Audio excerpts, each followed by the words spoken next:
As Centre plans to move 2 battalions of Assam Rifles from Manipur to Jammu for counter-terror operations, 10 Kuki MLAs have written to Centre to withdraw the decision.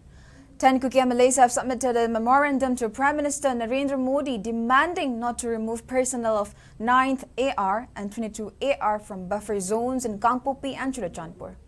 According to Kuki MLAs, the removal of Assam Rifles and deployment of CRPF personnel as their replacement will compromise the safety of Kuki community.